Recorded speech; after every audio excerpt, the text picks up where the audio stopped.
Selamat datang kembali di PL5103 Ekonomi Kaus Asia. Saya Fikri Zulfahmi, salah satu dosen pengampu pada mata kuliah ini. Pada modul kedua ini, kita akan membahas teori lokasi individu, khususnya lokasi industri secara individu. Kita akan mempelajari teori Weber dan Moses. Tetapi, sebelum masuk kepada teori-teori tersebut, kita harus pahami terlebih dahulu industri yang kita pelajari, yaitu manufacturing, yang memiliki pertimbangan lokasi dalam menjalankan kegiatan ekonominya. Suatu perusahaan atau unit usaha pada sektor industri manufacturing terletak atau memilih lokasi dengan mempertimbangkan karakteristik kegiatan ekonominya. Seperti yang kita ketahui, dalam menjalankan kegiatan industri, diperlukan faktor produksi, yang terdiri dari modal dan tenaga kerja. Modal ini kita perlukan untuk mengolah input menjadi output dari suatu jenis barang menjadi suatu barang lainnya yang lebih bernilai. Jadi, kita dalam mengolah ini, misalnya mempekerjakan buruh dan pegawai, menggunakan mesin,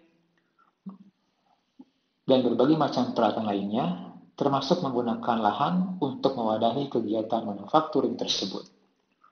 Faktor produksi ini ditentukan dari teknik yang digunakan, skala usaha, dan juga lokasinya. Kita akan pelajari satu persatu. Ini adalah contoh atau ilustrasi keterkaitan ekonomi dari industri manufakturing yang satu dengan lainnya. Dalam contoh ini kita bisa melihat bagaimanakah usaha pada industri nugget ayam beroperasi.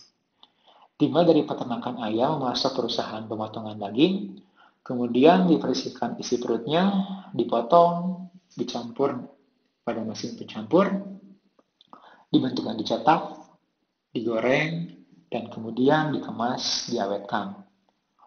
Dalam berbagai konteks industri manufacturing, proses seperti ini bisa panjang dan juga bisa pendek, dan tentunya membutuhkan ruang.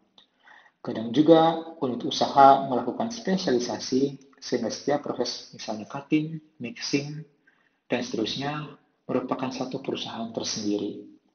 Tentunya, skala usaha ini akan menentukan seberapa besar ruang yang diperlukan dan di mana kegiatan tersebut harus berlokasi. Teori lokasi individu industri menggunakan pendekatan mikroekonomi.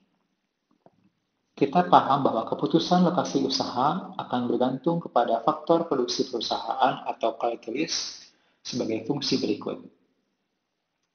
Fungsi produksi terdiri dari teknologi yang tertanam pada K atau kapital, dan juga pada lebar ada entrepreneurship dan human capital, dan juga input materials atau M, dan faktor lain termasuk lahan.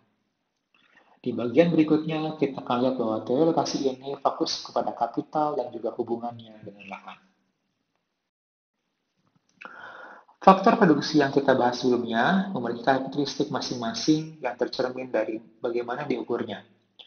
Modal, termasuk teknologi, diukur dengan keuntungan. Tenaga kerja, termasuk entrepreneurship, diukur dengan upah.